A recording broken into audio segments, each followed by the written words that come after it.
Teething signs and symptoms from the time your child's first tooth emerges to how painful it is. Teething is a different experience for every child. Here's how to spot the signs that your baby is teething, so you can figure out the best way to treat the discomfort. Signs that your baby is teething. Common signs of teething are drooling, which can cause a facial rash, swollen, sensitive gums, a tooth visible below the gum, irritability or fussiness, trouble sleeping, trying to bite, chew, and suck on everything, refusing to eat, rubbing face and ears. Symptoms can last for just a few days, right around the time a new tooth is emerging, or for as long as several months if a lot of teeth come through all at once.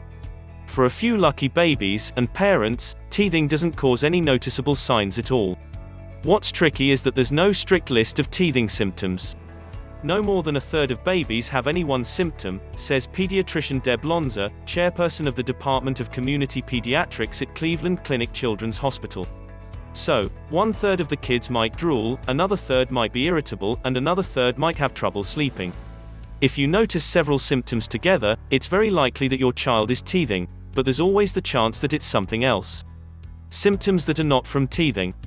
If your baby has diarrhea, a fever, or a runny nose, don't dismiss it as a sign of teething, especially if the symptoms last longer than 24 hours. Even though many parents swear these symptoms seem directly related to their child's teething, there's no scientific proof that they're linked. Experts, including those at the American Academy of Pediatrics, say fever and diarrhea are not usual teething symptoms. One of many possible explanations for these symptoms is that because teething babies frequently put things in their mouth to soothe their gums, they get sick from coming into contact with viruses and other germs. Call your child's healthcare provider if your child has a temperature higher than 100.4 degrees Fahrenheit along with symptoms such as lethargy, lack of appetite, vomiting, or diarrhea. When to worry about a late teether. The first pearly white typically peeks through when a baby is between 6 and 10 months old, but it's also perfectly normal for it to show up quite a bit later. If your child's teeth are slow to appear but her bone growth, skin, and hair are normal, it's likely there's nothing wrong. But if there's still no tooth in sight when your baby reaches 18 months old, mention it to her doctor. She may refer you to a pediatric dentist. Late teething doesn't signal a problem with a child's overall development. And there's actually a potential upside to taking a little longer, according to pediatrician Paul Horowitz, founder of Discovery Pediatrics in Valencia, California. He says that the later these teeth come in, the less time they have to develop decay before they fall out and make way for a child's permanent teeth. Teething chart. Which baby teeth come in first? As you can see from the teething chart above and the illustration below, it's usually the two front teeth on the bottom, the lower central incisors, that come in first. Even before your baby was born, tooth buds were developing under his gums.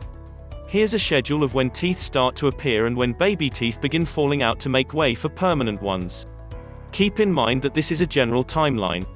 It's perfectly normal for your baby's first tooth to show up at 3 months, or after his first birthday.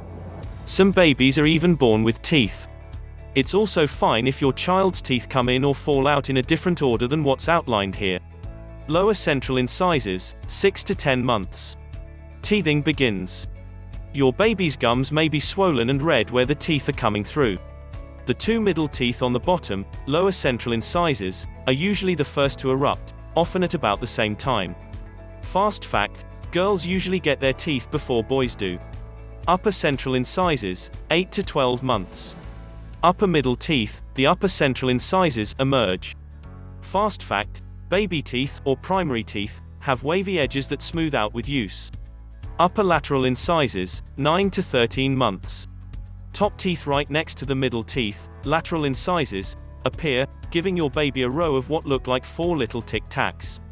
Fast fact: teeth usually emerge in pairs, one on the right and one on the left. Lower lateral incisors, 10 to 16 months. The lateral incisors appear on the bottom.